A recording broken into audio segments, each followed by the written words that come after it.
¿Qué tal a todos, queridos seminaristas? Soy el pastor Eduardo García y es para mí un gusto poder compartir esta cátedra. Es la cátedra número 2 correspondiente a nuestra semana número 2 de nuestra clase de consejería bíblica.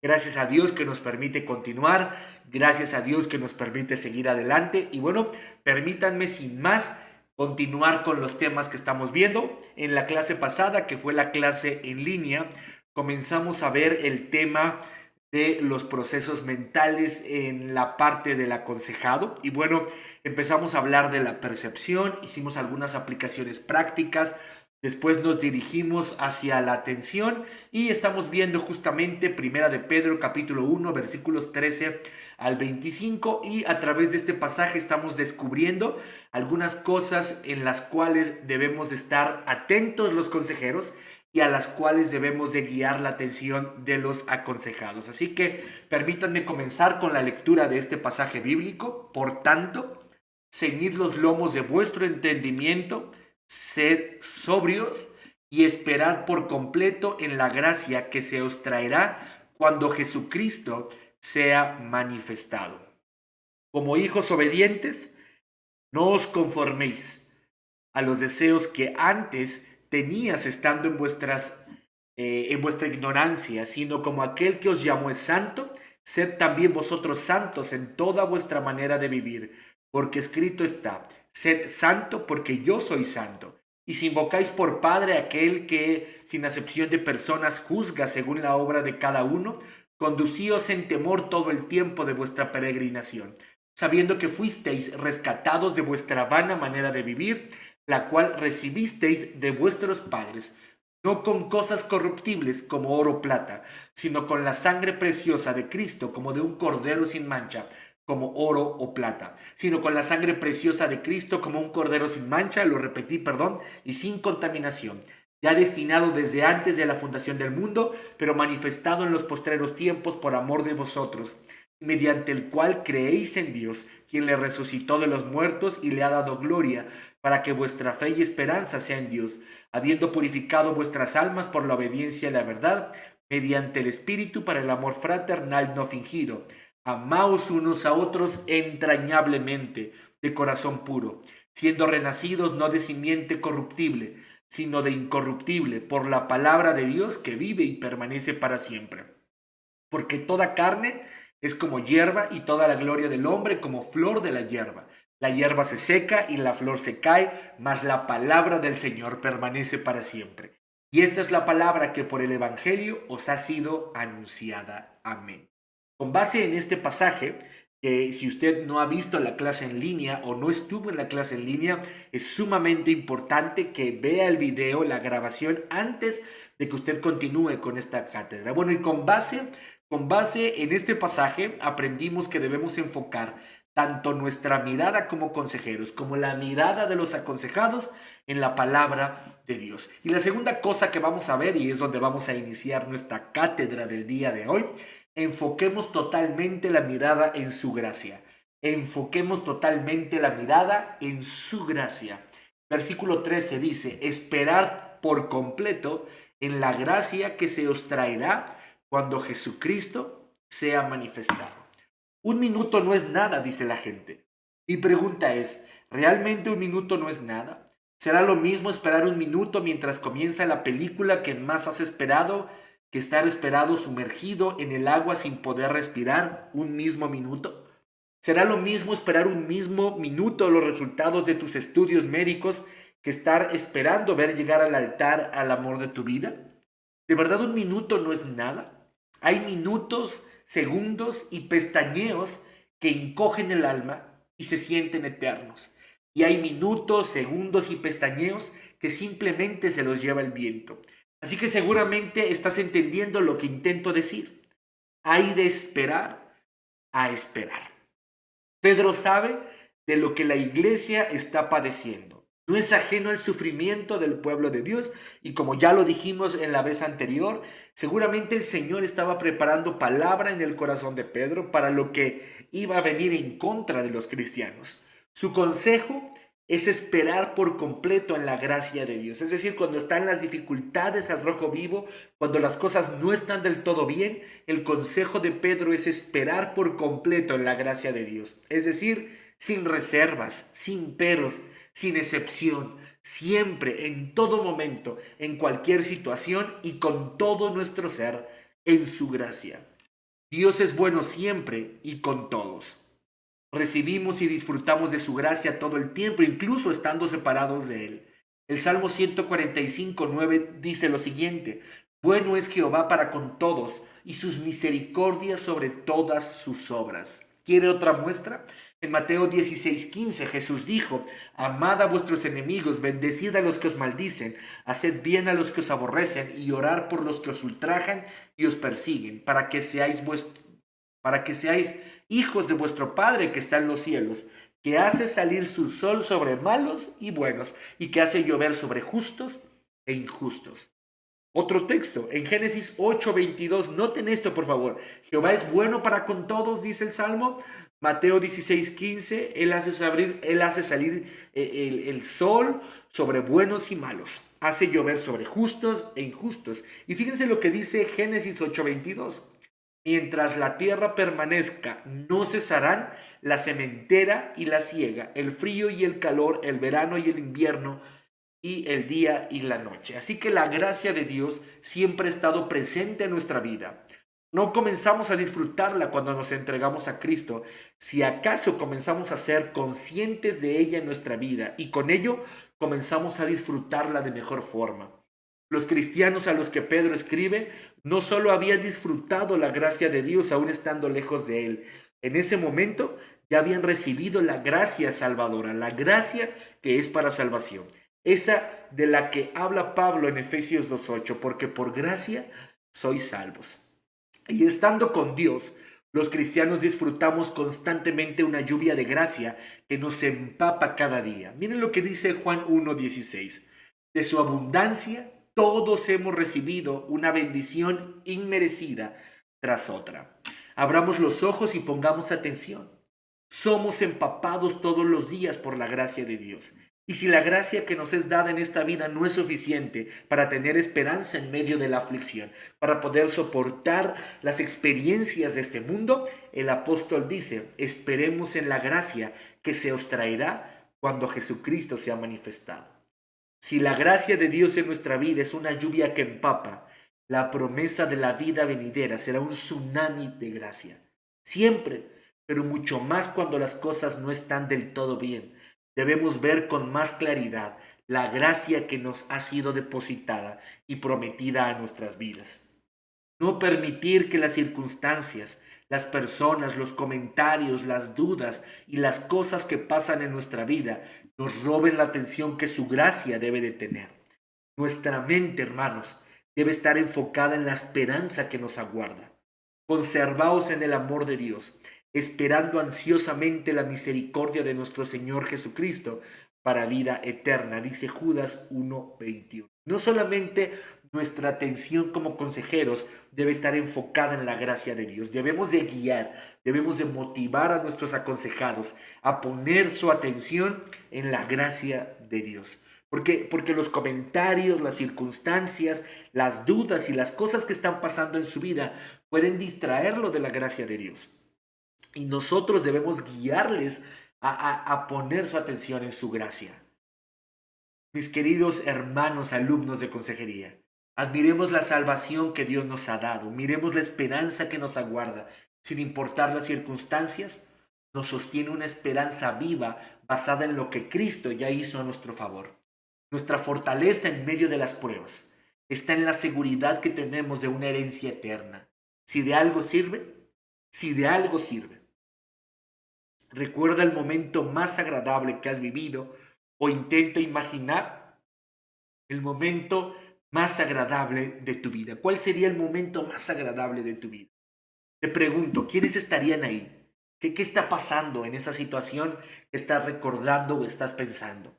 ¿Cómo participas tú en ese momento? ¿Cómo te recuerdas o cómo te ves?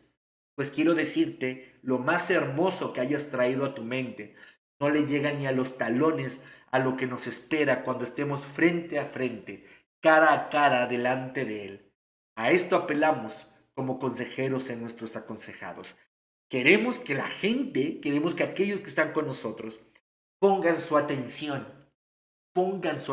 en la gracia de Dios para su vida. Y no solamente para la gracia que están ya experimentando, sino la gracia que experimentaremos en la vida eterna. Necesitamos guiar a los aconsejados a poner más atención a la gracia que nos ha sido dada. Y no solamente ponerla, sino que la sostengan y no muevan su atención de la gracia de Dios. Corremos el riesgo de poner atención a lo que se acabó, terminó o no pasó, menos a lo que Dios está haciendo. Existe la posibilidad de estar atentos a todo lo que está pasando, menos a lo que Dios está haciendo. Podemos llenarnos de preguntas, son lógicas para nuestra humanidad que intenta comprender todo, pero nos distraen de la atención que debemos de poner en su gracia, en la gracia de nuestro Señor Jesucristo. Alex San Pedro, en uno de sus libros, escribe lo siguiente: cuestiónalo todo, duda de todo, pero no de Jesús. Todos los cuestionamientos son saludables. No está nada mal dar por hecho, no está mal dar nada por hecho, pero nunca dudes de Jesús. Esto dice Alex San Pedro. Cuestiónalo todo, duda de todo, pero no de Jesús. Todos los cuestionamientos son saludables. No está mal dar nada por hecho, pero nunca dudes de Jesús. Basta con prestar atención a nuestra vida para ver el derrame de gracia que tenemos. Debemos ayudar a los aconsejados a voltear a ver la vida, la familia, amigos, iglesia, la provisión para casa, los ratos de alegría, las batallas que han librado de su mano, en fin, a mirar la vida con atención. Y entonces hallarán por sí solos porciones de su gracia. La gente está distraída. La gente está distraída de la gracia de Dios para la vida. La gracia que nos promete una vida que no tiene fin. Ahora, para terminar con este punto, permítame tomar una porción de uno de los libros de Max Lucado. Mire la comprensión tan increíble que tiene Max Lucado del asunto. Él dice así: pensemos en la experiencia de Jesús. ¿Cómo soportó la desgracia? ¿Qué le dio a Jesús la fortaleza para soportar la vergüenza de todo el mundo? ¿Qué le sostuvo en medio de la desgracia? Necesitamos una respuesta, ¿verdad? Como Jesús somos tentados, como Jesús se nos acusa, como Jesús el mundo nos avergüenza, como Jesús padecemos sufrimientos, como Jesús tenemos pérdidas, como Jesús nos afligimos, como Jesús tenemos necesidades. Pero a diferencia de Jesús, nos damos por vencidos, nos rendimos y nos sentamos. ¿Cómo podemos seguir corriendo como Jesús lo hizo? ¿Cómo pueden nuestros corazones tener la resistencia que Jesús tuvo? Bueno, la respuesta se halla en Hebreos 12:2, enfocando lo que Jesús enfocó, el gozo puesto delante de Él. Y nosotros tenemos un gozo puesto delante de nosotros, que es la gracia salvadora de Dios, la gracia que experimentamos todos los días y la gracia que experimentaremos en la vida venidera, esa gracia que el Señor nos ha prometido. Entonces, mis queridos hermanos consejeros, mis queridos estudiantes de consejería bíblica, ya tenemos un segundo punto en el cual dirigir la atención de los aconsejados: su gracia. Dirijamos su atención a la palabra de Dios, que dice la palabra de Dios, y dirijamos su atención a la gracia de Dios. Repito lo que dice el pasaje porque es sumamente importante. Esperad por completo en la gracia que se os traerá cuando Jesucristo sea manifestado. Esperad por completo en la gracia. Y nosotros dijimos, por supuesto que esperamos la gracia que viene cuando Jesucristo sea manifestado, pero desde este momento estamos ya experimentando la gracia de Dios en nuestras vidas. Y esta es la segunda cosa en la cual debemos dirigir la atención de los aconsejados. La tercera cosa y última: enfoquemos la mirada en nuestra identidad y discriminemos lo que el mundo nos ofrece. Enfoquemos la mirada en nuestra identidad y discriminemos lo que el mundo nos ofrece. Miren lo que dice los versículos 14 y algunas porciones más del primer capítulo de Primera de Pedro. Versículos 14 y algunas porciones más, incluyendo el 18. Dice así: como hijos obedientes, No os conforméis a los deseos que antes tenías estando en vuestra ignorancia. Sed también vosotros santos en toda vuestra manera de vivir, sabiendo que fuisteis rescatados de vuestra vana manera de vivir. Amén. Miren, en los versos siguientes el apóstol apela a la identidad y el carácter de los cristianos. Parece ser que en la enseñanza anterior les habla sobre qué esperar. Deben esperar en la gracia de Dios. Y en estos versos su intención es el hablarles del cómo esperar. Aunque el llamado a la santidad u obediencia a Dios es un tema común en toda la Biblia, debe cobrar un significado distinto al recordar lo que la iglesia estaba enfrentando y muy poco tiempo después se enfrentaría. Recuerden que aunque la persecución de manos de Nerón aún no comenzaba, no es un error creer que el Espíritu Santo inspiró a Pedro para escribirles, no solo para la situación que ya estaban enfrentando, sino para la situación que vendría, una hostilidad y rechazo que se agravaría con persecución de muerte. Así que el apóstol nos presenta un mensaje a personas comunes y corrientes como usted y como yo, con dificultades, aflicciones, necesidades, problemas, injusticias de mano de otros e innumerables situaciones difíciles. Y a estas personas, al igual que a nosotros, les exhortó y nos exhorta a nosotros a ser santos. ¿Qué significa esto? ¿Qué significa esto? Miren, si en la cotidianidad de la vida necesitamos ser exhortados y animados a vivir en obediencia a Dios, ahí donde presumiblemente estamos bien y nos va bien, en los momentos difíciles se hace igual o más importante recordarnos lo que somos y la clase de vida que hemos sido llamados a vivir. Si de por sí en los momentos de bonanza, si de por sí en los momentos de tranquilidad es muy importante recordar quiénes somos, ser exhortados y animados a vivir en obediencia a Dios, en los momentos difíciles se hace igual o más importante recordar lo que somos y la clase de vida que hemos sido desafiados a vivir. Ahí, en medio de los problemas, las tragedias, las dificultades, la necesidad, ahí donde puede perder sentido ser igual a Cristo, ahí donde puede parecer insuficiente o sin valor distinguirnos del resto, ahí donde corremos riesgo de encontrar los para qué si de todos modos sufrimos. Ahí donde nuestra vida se puede nublar y existe la tentación de comenzar a afrontar las dificultades, permitiendo que se nos vaya la vida en lo que no conviene. Ahí es donde debemos recordar a qué fuimos llamados, quiénes somos y cuál es la meta de nuestro carácter. De esto se trata el tercer punto sobre la atención. No solo debe dirigir la atención de la gente a su palabra, querido consejero, y a su gracia. Ahora debe dirigir la atención a la identidad de las personas. Y me refiero a una identidad en Dios, que es cuál es el llamado de Dios a tu vida, cómo es que Dios te llama, porque cuando comprendes tu identidad en Dios, eso te mueve a vivir de determinada manera. Podemos decir entonces que es un llamado a poner nuestra identidad en Cristo y a poner atención a esta identidad que tenemos en Cristo. Ahora, analicemos brevemente lo que el pasaje dice sobre nuestra identidad. Número 1, miren, nos dice que somos hijos.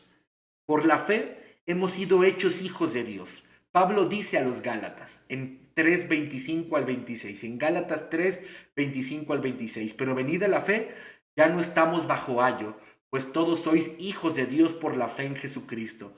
Como hijos, somos llamados a la obediencia como algo habitual en nuestra vida y no como deseo de temporadas, conformidad o conveniencia, rechazando conformarnos a los deseos que antes teníamos en nuestra ignorancia, dice Pedro.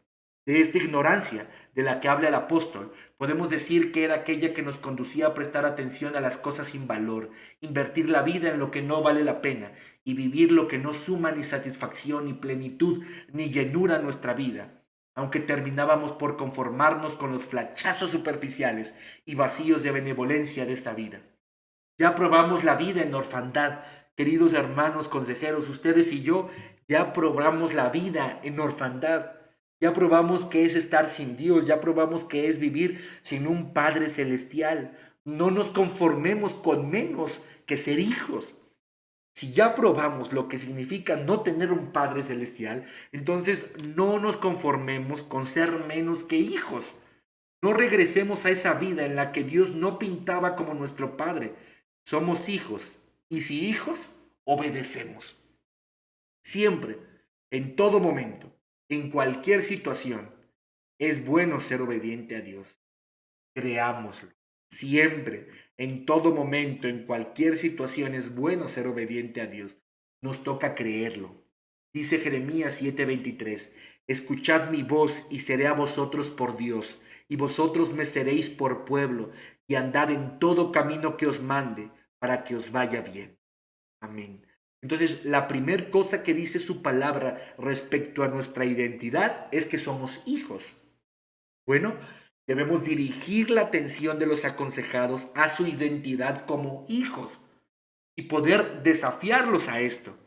Siempre, en todo momento, en cualquier situación, es bueno ser obediente a Dios como sus hijos. Segunda cosa que habla el pasaje sobre nuestra identidad. No solamente dice que somos hijos, también dice que somos santos. Esta palabra abarca la acción de Dios de separarnos y apartarnos para Él y la demanda para nosotros de distinguirnos de dónde y quién nos apartó. Así que me gusta pensar en esto de ser santos como ser diferentes porque pertenecemos a Dios. Yo diría que eso significa ser santo, ser diferente porque pertenezco a Dios. No nos apartó en el sentido de alejarnos del mundo. La santidad no tiene que ver con lejanía monástica, más bien con una conciencia de quiénes somos, quién es aquel que nos llamó y a qué fuimos llamados. Esta conciencia nos mueve a vivir de tal forma que se ha formado el carácter de Jesús en nuestra vida. Imitar el carácter de Dios significa hacer de su ley moral nuestra norma de vida y a Jesús como modelo, es decir, amar lo que Él ama, aborrecer lo que Él aborrece, abrazar para nuestra vida lo que Él abrazaría para su vida, deleitarnos en lo que Él se deleita. Que nuestro corazón sea dirigido por el corazón de Cristo, que sus prioridades gobiernen nuestras decisiones y nuestras acciones, que su amor dirija nuestra conducta, que soportemos el sufrimiento, vituperio, necesidad, carencia, rechazo, pérdidas y la muerte misma como Él lo hizo. Su mirada puesta en el amor del Padre, su esperanza descansada en el poder de Dios y su corazón firme y leal al llamado para su vida. De ahora en adelante, mire cada pasaje de la Biblia con el afán de descubrir más de su carácter, me refiero del carácter de Dios y el deseo de ser más como Él. ¿Se imagina amar como Él amó? ¿Qué hizo frente a sus adversarios? Usted va a tener algunos aconsejados con enemigos, con gente con la que están peleados. ¿Y se imagina cuando cobramos conciencia de lo que hizo Jesús con sus adversarios? ¿Cómo actuó frente a la necesidad? ¿Cómo respondió ante la pérdida de su amigo Lázaro? Para los que enfrentan una pérdida, ¿por qué no se dio por vencido nunca? ¿Cómo era su relación con el Padre? Ser santo es ser más como Jesús. Miren esta versión de Filipenses 2:5. Piensen y actúen como Jesucristo. Esa es la misma manera de pensar que les estoy pidiendo que tengan. Incluso en los momentos difíciles, escojamos ser como Jesús. De eso se trata. Nuestra atención debe estar puesta en la identidad de santos que tenemos delante de Dios. Ninguna situación justifica que seamos de otra manera. Debemos de vivir la identidad de Jesús en nuestras vidas. ¿Por qué? Porque hemos sido apartados, es decir, hemos sido hechos diferentes porque le pertenecemos a Él. Y la tercera cosa que dice respecto a nuestra identidad es esta: somos rescatados. La palabra que aquí debemos entender es redención. Pablo le escribe a Timoteo: Él dio su vida para comprarles la libertad a todos. Este es el mensaje que Dios le dio al mundo justo en el momento preciso. Primera de Timoteo 2:6. Redención significa pagar el precio para liberar a una persona de su esclavitud, darle libertad a alguien a través del pago de un rescate. Así que Pedro les intenta recordar que han sido redimidos, es decir, hechos libres, no con cosas corruptibles como oro o plata, sino con la sangre preciosa de Cristo, como de un cordero sin mancha y sin contaminación. El costo de nuestra libertad fue la vida, la sangre de nuestro Señor Jesucristo. Tito 2:14 dice, Él se entregó a la muerte por nosotros para rescatarnos de toda maldad y limpiarnos completamente, haciendo de nosotros el pueblo de su propiedad, empeñados en hacer. Queridos hermanos consejeros, nosotros debemos de transmitir a nuestros aconsejados esta idea. Nos liberó, nuestra libertad tuvo un alto costo, vivamos como libres. ¿Por qué volver a lo que no aprovecha? ¿Por qué invertir nuevamente vida en la esclavitud que nos destruía? ¿Por qué si los grilletes han sido rotos, aún seguimos intentando pagarlos y mantenernos apresados por ellos? ¿Por qué? Debemos de preguntarle a la gente. ¿Por qué si Cristo te ha hecho libre para ser diferente, libre para vivir mejor, libre para vivir su voluntad, libre para someterte a Él? ¿Por qué te sigues esclavizando al pecado? A lo que no ocupa, a lo que no es bueno, a lo que Dios no ha planeado para tu vida. Somos libres, libres para vivir los planes de Dios, libres para hacer su voluntad, libres para vivir mejor la vida, libres para alcanzar satisfacción, plenitud y llenura, libres para cambiar y ser transformados por el poder de Dios, libres para invertir la vida en lo que en lo que aprovecha, libres para amar, perdonar, sanar, reconciliar y restaurar. Libres para pedir perdón, libres para servir, libres para disfrutar, libres para gozar, libres para compartir, libres para unirnos en amor a una iglesia, libres del materialismo, libres del egoísmo, libres del temor a la incertidumbre, pues nuestra certidumbre es la presencia de Cristo. Cristo nos ha hecho libres para vivir. Incluso en los momentos difíciles, vivamos como libres. Entonces, aquí está lo que debemos de hacer con nuestros aconsejados. Debemos procurar que ellos presten atención a su identidad en Dios. Son hijos, son santos y son libres, porque han sido rescatados. No permitamos que ninguna circunstancia nos quite el deseo, la voluntad y el deleite de comportarnos como lo que somos. Somos hijos, somos santos y somos rescatados. Ningún momento es bueno para hacer las cosas a nuestra manera. Escuche esto, por favor, y grábelo en su corazón. Ningún momento es bueno para hacer las cosas a nuestra manera. Ninguna circunstancia vale que olvidarnos de quiénes somos. Ningún tiempo es mal tiempo para vivirlo a Él. Y a esto debemos dirigir la atención de nuestros aconsejados. Debemos de desafiarlos, debemos de guiarlos y motivarlos a que realmente tengan por convicción esto. Ningún momento es buen momento para hacer las cosas a nuestra manera. Ninguna circunstancia vale olvidarnos de quiénes somos. Ningún tiempo es mal tiempo para vivirlo a Él. Nada de esto debería ser algo ajeno a nuestras vidas. Enfoquemos la atención en ser santos, hijos obedientes y libres. No permitamos que nada ni nadie nos distraiga o distraiga a nuestros aconsejados de nuestra identidad de Dios. Ahora bien, ya sé que surge la pregunta obvia, pastor, ¿qué hago si mi aconsejado, qué hago si la persona que tengo delante no es creyente? Yo respondería bien sencillo lo siguiente. Pues bien, guíelo a comprender la nueva identidad que puede tener en Cristo si tan solo cree en Él y se arrepiente. Como sea, por favor, no rebaje el estándar de identidad para nadie. Creyentes y no creyentes, dirija a todos a la identidad que Cristo quiere hacer posible en cada ser humano. No rebaje el estándar de nuestra meta de transformación y de nuestro propósito de cambio de vida. No lo rebaje. Dirija a todos a la semejanza de Cristo. Si alguno no es creyente, bueno, motívelo diciendo lo que puede ser en Dios, lo que puede hacer Dios en él, la transformación que Dios puede efectuar en su vida. pero no rebaje, de ninguna manera, no rebaje el estándar de identidad para nadie. Dirija a todos a la semejanza de Cristo. Y bueno, ya hemos hablado de la percepción, ya hemos hablado de la atención, estamos terminando de la atención. Hablemos ahora de las emociones y motivaciones. La tercera y cuarta cosa, emociones y motivaciones. Mire, es evidente que las emociones influyen demasiado a la hora de hablar del cambio bíblico. Por ello conviene hablar de ellas en este punto. Cuando hablamos de emociones podemos sintetizar el asunto con lo que en psicología llaman inteligencia emocional.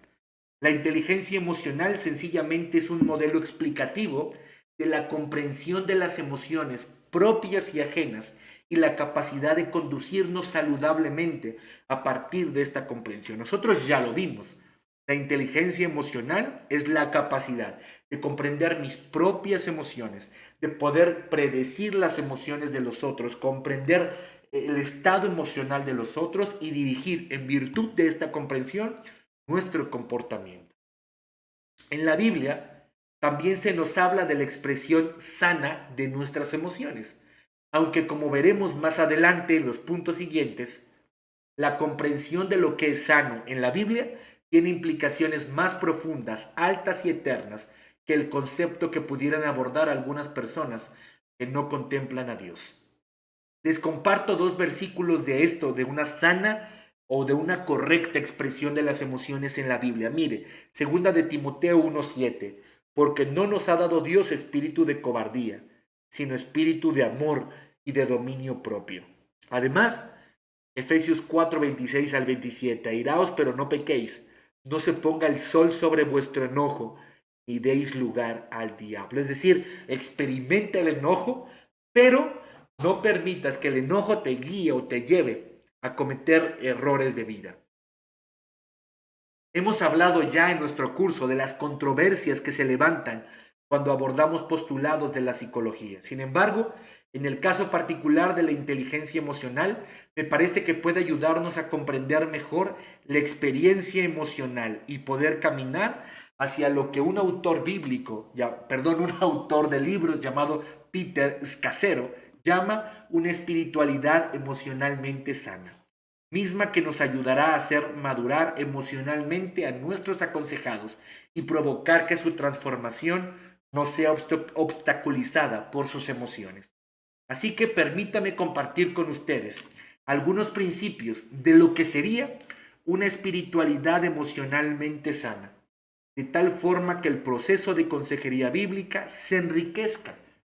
Repito, se trata de enseñar a nuestros aconsejados a expresar saludablemente sus emociones y a no permitir que sus emociones se interpongan en el propósito de Dios para su vida, que es que lo conozcan y que experimenten una transformación radical de sus vidas. Por eso he levantado, me parece que no son 5, aunque ahí dice 5, he levantado 4 principios que debemos de abrazar respecto a las emociones.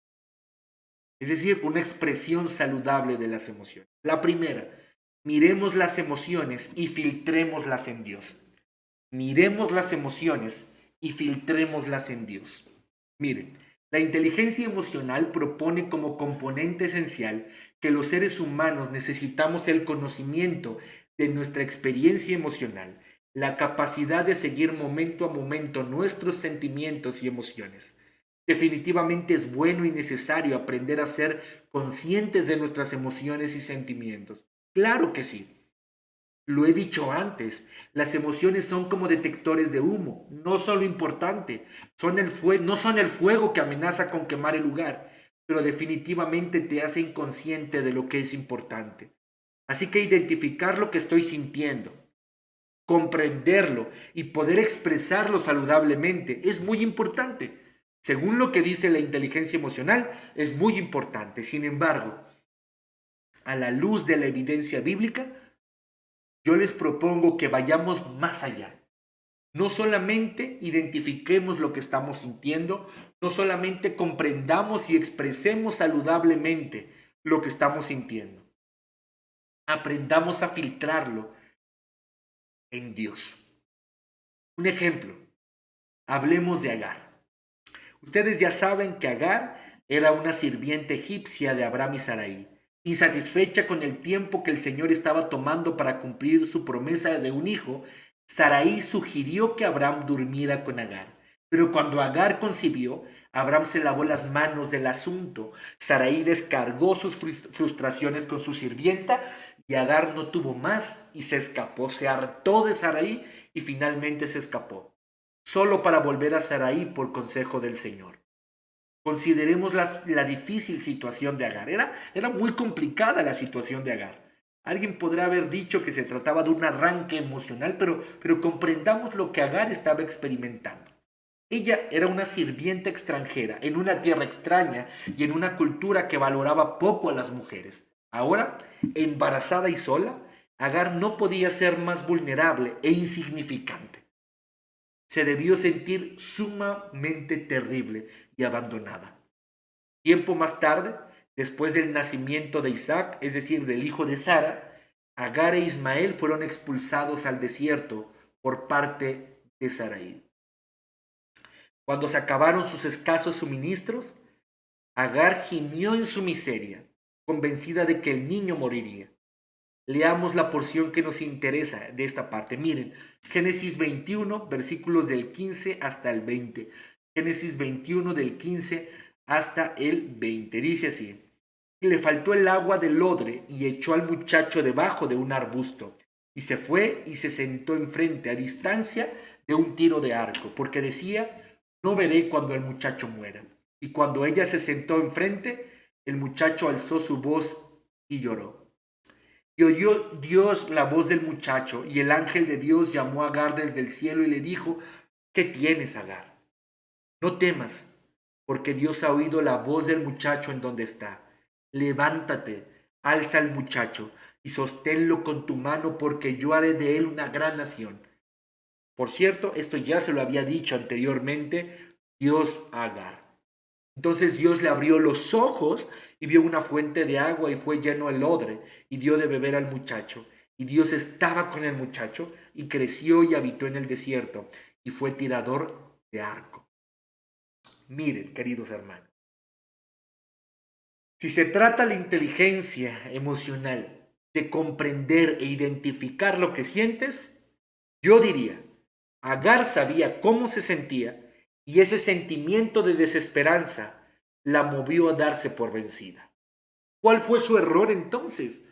Emocionalmente cumplió con lo que tenía que hacer, identificó su experiencia emocional y la comprendió.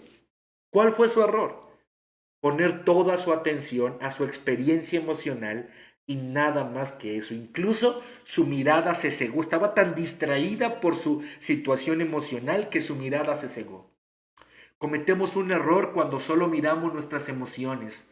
Hay que aprender a filtrarlas en Dios. Hay que aprender a no poner nuestra entera atención en ellas y dirigir nuestra atención a Dios para experimentarlas saludablemente. Este fue el error de Agar. Agar puso una sobreatención en sus emociones y debió de haber puesto su atención en Dios y en la gracia de Dios. De eso se trata esta primera enseñanza respecto a una espiritualidad emocionalmente sana. Debemos de guiar a nuestros aconsejados a mirar las emociones, sí, a comprender sus emociones, sí, a identificar sus emociones, sí, pero filtrarlas en Dios. Lo digo de dos maneras posibles. Enseñemos a nuestros aconsejados a no ser deterministas con las emociones. Es importante lo que siento, pero no es todo, pues debemos contemplar la presencia de Dios, su palabra y sus promesas, por ejemplo, para una comprensión sana. Es importante cómo me siento, por supuesto, pero no es todo cómo me siento. Y número dos, guiemos a nuestros aconsejados a comprender las emociones a la luz de la palabra. Rescatemos de la palabra de Dios siempre que sea posible lo que Dios dice sobre las emociones y construyamos una comprensión sana de las mismas. Ese es el primer punto. Guiemos a nuestros aconsejados a mirar las emociones y filtrarlas en Dios. Número 2. Experimentemos las emociones saludablemente en Dios. Experimentemos las emociones saludablemente en Dios. Miren, dice segunda de Timoteo 1:7, porque no nos ha dado Dios espíritu de cobardía, sino de poder, de amor y de dominio propio. En este punto podemos hablar de dominio propio, y qué mejor texto que nos enseña que el Espíritu Santo participa en nuestra vida para que nosotros podamos expresarlo en nuestra experiencia de vida. O sea, qué mejor texto para hablar del dominio propio que este pasaje que nos enseña que el dominio propio es consecuencia de la presencia del Espíritu Santo en nosotros. El autocontrol y el refrenarse es una de las más grandes evidencias de que tenemos el Espíritu de Dios. Mire, podemos brincar, danzar, dejar que alguien supuestamente nos toque por la obra del Espíritu Santo y caernos recibiendo una supuesta unción, hablar en lenguas y hasta profetizar. Pero si al salir de ese lugar apenas vamos manejando y ya le recordamos la progenitora a otro conductor, la pregunta sería, ¿cuál Espíritu de Dios nos tocó? La señal clara de que el Espíritu Santo está en nosotros no es que hable muchas lenguas, sino que sepa controlar la que tengo. Y así podemos seguir. La evidencia del Espíritu Santo no es que me caiga en una catarsis emocional, no.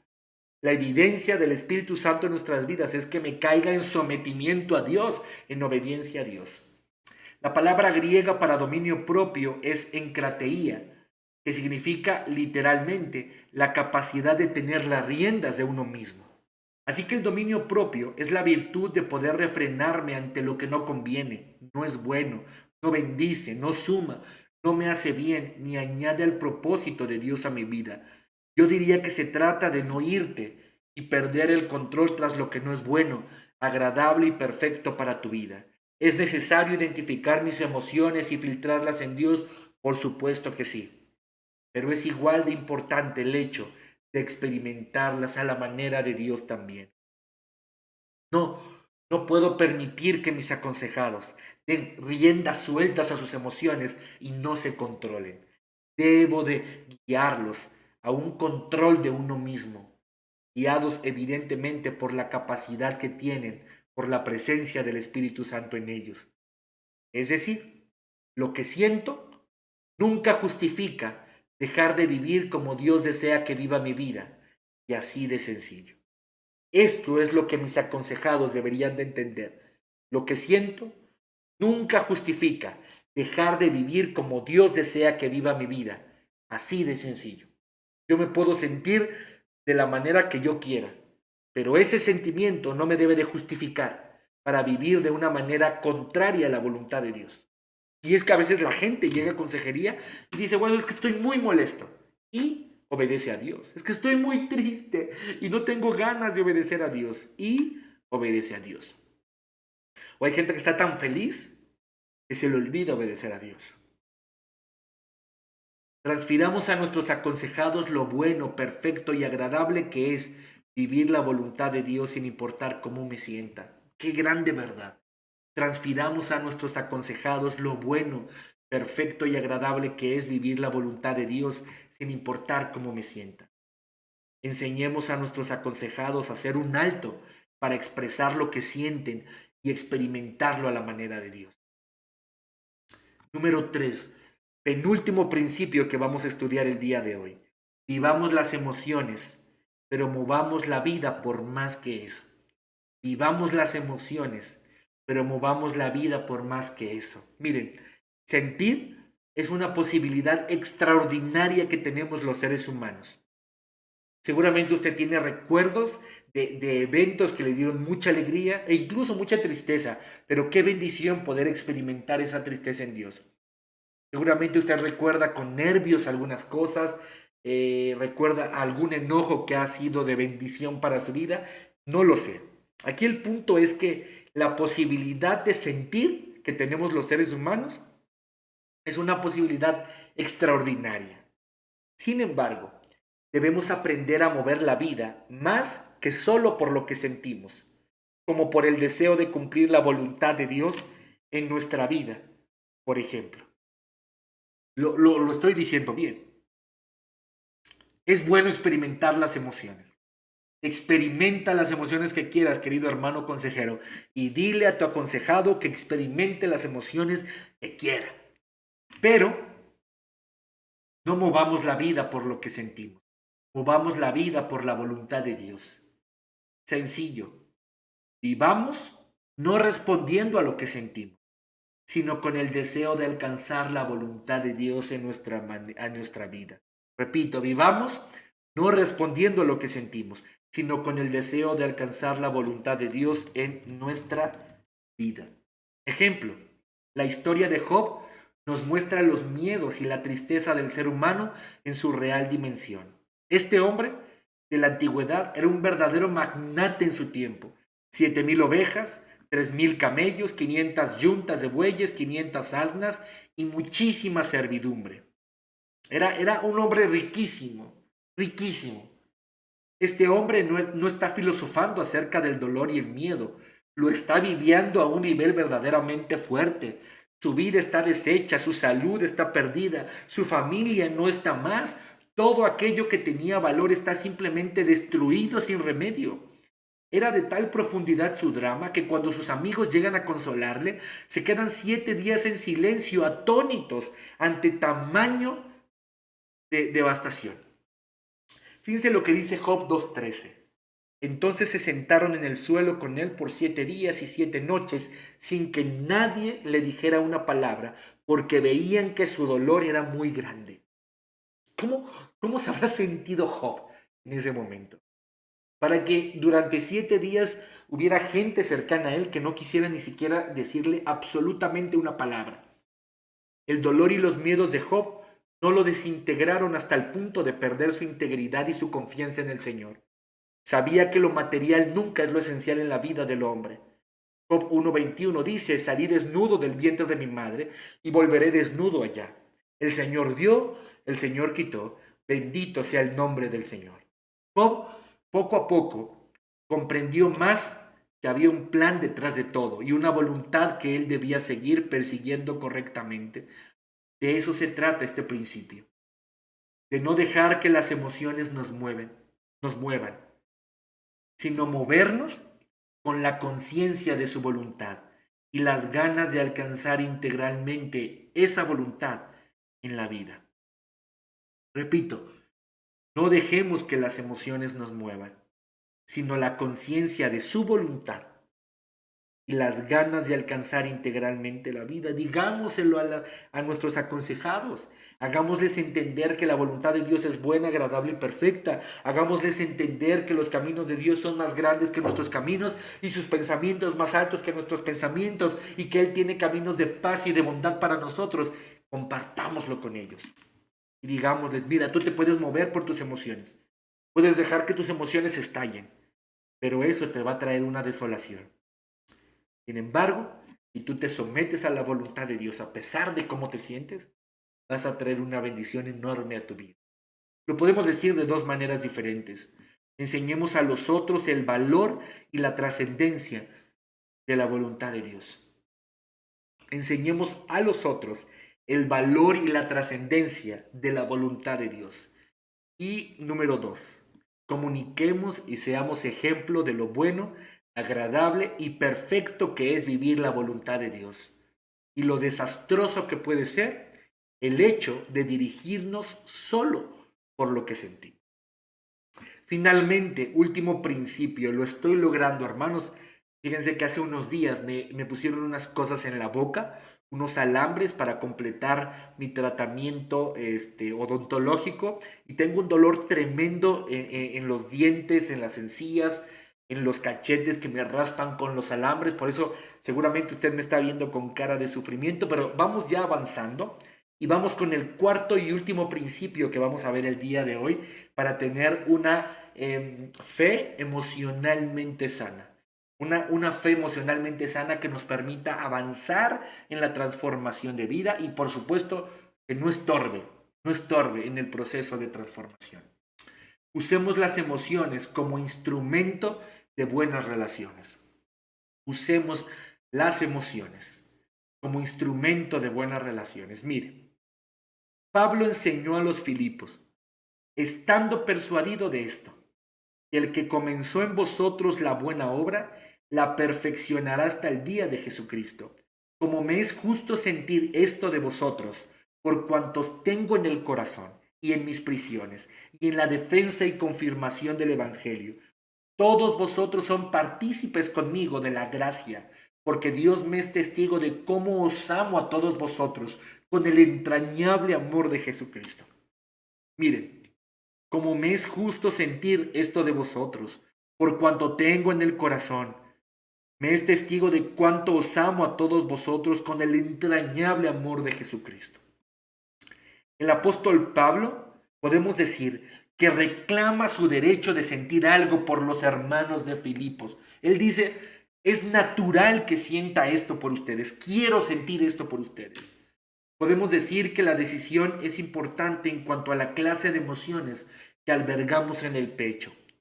Ciertamente algunas cosas que sentimos no las podemos controlar, pero sí podemos decidir si les damos rienda suelta o si las cancelamos de inmediato. Usted no le puede pedir a su aconsejado que no tenga emociones que sean instantáneas a las cosas que experimenta, pero sí le puede pedir que le dé rienda suelta a algunas emociones y que a otras emociones las apacigüe inmediatamente en su vida. No podemos decidir lo que sentimos en forma intempestiva, pero sí podemos decidir a qué sentimientos les damos prioridad en nuestra vida. Existen sentimientos negativos que nos resistimos a soltar, que perjudican nuestras relaciones interpersonales. Debemos reclamar nuestro derecho sobre los sentimientos positivos y los negativos que los reclame otra persona, que se los lleve quien quiera. Y no estoy hablando de declaraciones ni decretos, estoy hablando de tomar la decisión, de experimentar algunas emociones y guardarlas en mi corazón porque enriquecen mis relaciones interpersonales. Y cuando identifico emociones y sentimientos que son contrarias a estar en paz con todos los hombres, inmediatamente sano esta parte de mi corazón. Debemos dejar de vernos como esclavos de las emociones y reconocer la capacidad que tenemos en Dios de soltar, es decir, de sanar en Dios sentimientos y emociones que lastiman nuestras relaciones interpersonales y de abrazar con fuerza, las que edifican. Transfiramos esto a los consejeros, a los aconsejados. Digámosle a la gente que en Dios podemos ser libres de la esclavitud de las emociones y sentimientos. En Dios podemos sanar ciertas emociones que lastiman nuestras relaciones interpersonales y podemos hacer crecer las emociones y sentimientos que bendicen nuestras relaciones. Siguiente, debemos reconocer que para tener relaciones sanas hay algo que nos corresponde y que nos toca. La Biblia dice, en cuanto dependa de vosotros, estad en paz con todos los hombres. Cuando reconozco mi participación en el asunto, me hago responsable en Dios, dejo de juzgar y señalar y comienzo a pensar en lo que me toca hacer. Y de esto se trata el cuarto principio. Yo puedo usar mis emociones como instrumento para sanar mis relaciones. ¿Cómo lo puedo hacer? Muy sencillo. Puedo sanar en Dios los sentimientos y emociones que lastiman mis relaciones. Y puedo potenciar, hacer crecer, gracias a Dios, las emociones que edifican mis emociones. No solo eso, no solo eso. Reconozco que hay algo que me toca hacer. Puedo culpar a los otros de los problemas que tengamos, pero reconozco que hay algo que me toca hacer. Así que me hago responsable en Dios. Dejo de juzgar y señalar y comienzo a pensar en lo que me toca hacer. ¿Qué me toca hacer para estar en paz con los demás? Me toca pedir perdón, me toca perdonar, me toca sanar, me toca confesar mi maldad, me toca resarcir el daño, no lo sé. Me debo de hacer cargo de lo que me toca. Y estas son las 4 cosas o los 4 elementos que pueden permitirnos tener una fe emocionalmente sana. Usar las emociones como instrumento para buenas relaciones. Vivir las emociones pero mover la vida por más que ellas. Mirar las emociones y filtrarlas en Dios. Y experimentar las emociones saludablemente en Dios. Son las 4 cosas. En la siguiente clase, porque este tiempo ya ha sido demasiado, en la siguiente clase veremos entonces la motivación y la transformación de vida finalmente para poder pasar a los tópicos prácticos de nuestro segundo módulo. Les agradezco, queridos hermanos, el estar atentos a esta cátedra. Que Dios sea con todos nosotros y que bendiga nuestro ministerio como consejeros bíblicos. Que Dios les bendiga. Nos vemos en nuestra siguiente clase en línea. Hasta luego.